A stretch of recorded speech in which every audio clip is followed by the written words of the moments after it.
हाल डिठे दानशवंद सियाणे।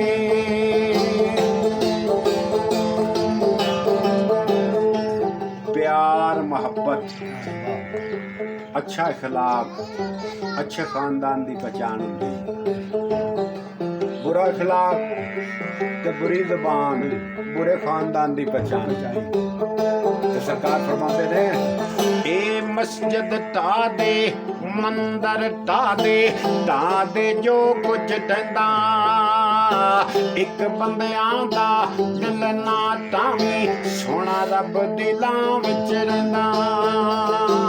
अरश इलाही दिल बंदे दा आप ला फरमाया रिंज ना करिए दिल मस्किना जो दरवाजे आया।